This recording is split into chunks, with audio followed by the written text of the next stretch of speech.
Bismillahirrahmanirrahim and Assalamu alaikum. Dear students, our today's biology lesson is from your unit Man has an Environment. So today we will discuss an important type of biogeochemical cycle which is called the nitrogen cycle. This is a type of gaseous cycle. So first of all we will see that where is the nitrogen found in the environment. The largest single source of the nitrogen is in the atmosphere. Nitrogen makes up 78% of our air. What happened to the atmospheric nitrogen, which is in the form of the molecular nitrogen in the nitrogen cycle? Atmospheric nitrogen is converted to ammonia and the nitrates. And here you are watching that the atmospheric nitrogen, which is in the form of N2 or the molecular nitrogen, is either converted into the ammonia, which is NH3. Nitrogen combines with the hydrogen to make the ammonia, and sometimes it combines with the oxygen and form the nitrates. So NO3 is the nitrates, which is another type of the you can say the nitrogen compound. Why does the atmospheric nitrogen needs to be converted?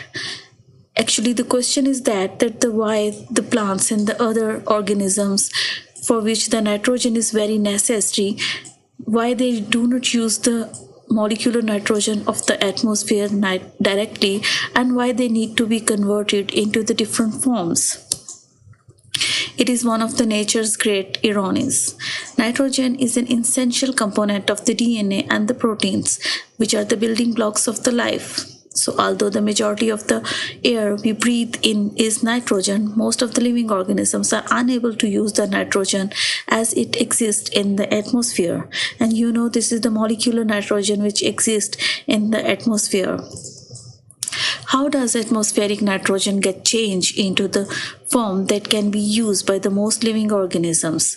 So in the nitrogen cycle, we will see the different types of the events in which the atmospheric nitrogen is changed into the different type of compounds which can be directly used by the plants.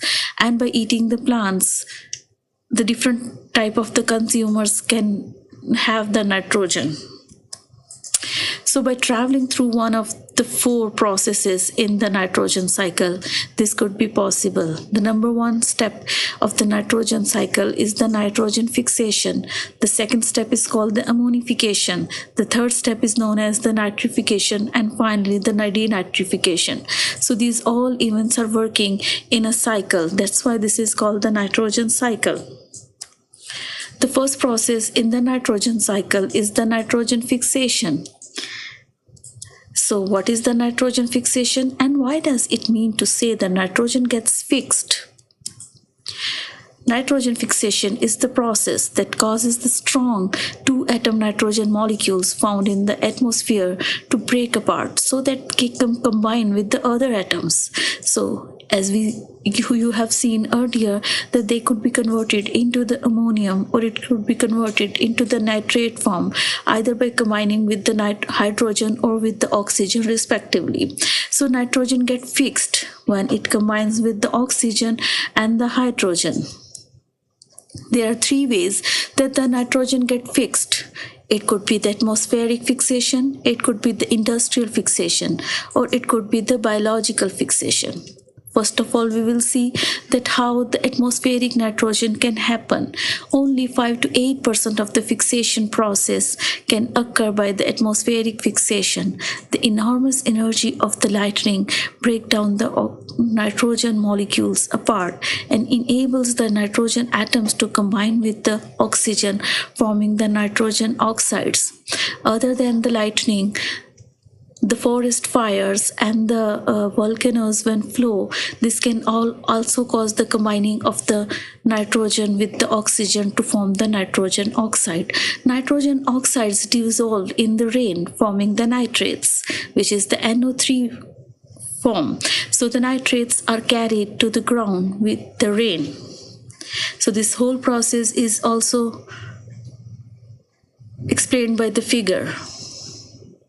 Now we will see that what is the industrial fixation. So under the great pressure, a temperature of 600 degrees Celsius, and with the use of the catalyst, atmospheric nitrogen and the hydrogen are combined to form the ammonia. Ammonia can be used as a fertilizer. So this ammonia, when used as a fertilizer, they become the part of the plants, and plants can have this nitrogen which is readily available to them. Now, the third type of fixation involves the biological fixation. Biological fixation means that some biological agents are involved, and these are nothing but the bacteria, the different type of the microbes. Most of the time these microbes involve the bacteria, where most nitrogen fixing is completed. So there are two types of the nitrogen fixing bacteria: free living bacteria or symbiotic relationship bacteria.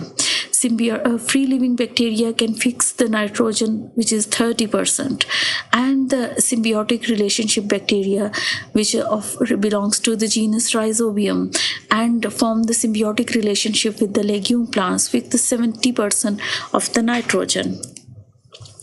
Now we will see that what are the role of the free living bacteria. Highly specialized bacteria live in the soil and have the ability to combine the atmospheric nitrogen with the hydrogen to make the ammonia. So you can watch this figure representation that the two atoms of the nitrogen the three atoms of the hydrogen combines with the nitrogen and form the ammonia. So the free living bacteria in the soil and combine atmospheric nitrogen with the hydrogen to form the ammonia. So the nitrogen changes into the ammonia. So the free living type of bacteria which are living in the soil, you can watch in the figure. Next, we will see that what are the symbiotic relationship bacteria. As we spoke of earlier, that the bacteria live in the roots of the legume family plants and provide the plants with ammonia in exchange for the plants' carbon and protected home. So this is a type of the mutualistic relationship, because both of the agents are getting benefit from each other. Some of the ammonia escapes into the surrounding soil, enriching it with the usable nitrogen for all the plants. So most atmospheric nitrogen is fixed and changed to ammonia. Ammonia is highly toxic to man organism. And can plants use the ammonia? Very few plants can use ammonia actually. So if very few plants can use the ammonia, then what for the others? How they can have the nitrogen actually? So we are going to move to the second step of the nitrogen cycle, that is called the ammonification. So fortunately, the second process, ammonification, can help, because not all the types of the plants can directly use the ammonia. So what is ammonification? Ammonification: decomposition by bacteria and fungi breaks down the amino acids from the dead animals and the waste into the ammonia. Bacteria decomposes, break down the amino acids into ammonia. This is the first step of the ammonification. Why is ammonification necessary? Because plants cannot use the organic form of the nitrogen that are in the soil as a result of wastes, which are in the form of manure or the sewage or the composite and the decomposing roots and the leaves. So how does ammonification occur? The microorganisms convert the organic nitrogen to ammonium. The ammonia is either taken up by the plants only in the few types of the plants, or absorbed into the soil particles. So the ammonia in the soil is stored up to later be changed into the forms of the nitrogen that most plants can use. Bacteria converts organic nitrogen to ammonia. Ammonia is used by some plants. Ammonia is stored in the soil. So this is the summary of the ammonification process. What happens to the ammonia stored in the soil? Travels through the third process of the nitrogen cycle, called the nitrification. So now after the nitrogen fixation and ammonification, the third step of the nitrogen cycle is called the nitrification. Let's run through a general overview of the nitrification process. Nitrifying bacteria in the ground soil first combine ammonia with the oxygen to form the nitrites. And this group of bacteria are called the nitrosomonas. Then another group of nitrifying bacteria, which are called the nitrobacter, convert the nitrites to the nitrates, which green plants can absorb and use. So the nitrifying bacteria in the soil combine ammonia with the oxygen, then ammonia changes to the nitrites. Then nitrifying bacteria in the soil convert the nitrites to nitrates, and plant absorb the nitrates and grow. How does nitrogen re-enter the atmosphere in the nitrogen cycle? Through the fourth process called the denitrification. So now we are moving towards the fourth or the last step of the nitrogen cycle, that is called the denitrification. And this denitrification is the only nitrogen transformation that removes nitrogen from the ecosystem and is roughly balanced the amount of the nitrogen fixed by the nitrogen fixers described above. So what does denitrification do actually? Denitrification converts nitrates in the soil to atmospheric nitrogen, replenishing the atmosphere. So, as we spoke of earlier, they are balancing the amount of the nitrogen in the atmosphere that has been becoming the part of the ecosystem.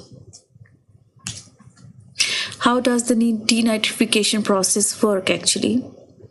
Denitrifying bacteria, which are called the pseudomonas bacteria, live deep in the soil and in swampy sediments where the conditions make it difficult for them to get oxygen. The denitrifying bacteria use the nitrates as an alternative to oxygen, leaving the free nitrogen gas as a byproduct. They close the nitrogen cycle in this way. So here you are watching the summary that the nitrogen in the atmosphere closes the nitrogen cycle, and denitrifying bacteria live deep in the soil and use the nitrates as an alternative to oxygen, making the byproduct of the nitrogen gas. So, other ways that nitrogen returns to the atmosphere includes the emission from the industrial combustion and the gasoline engines creates the nitrogen oxide gas, and the volcanoes eruptions emit the nitrogen oxide gas. So the limited amount of the nitrogen is coming back to the atmosphere by these ways.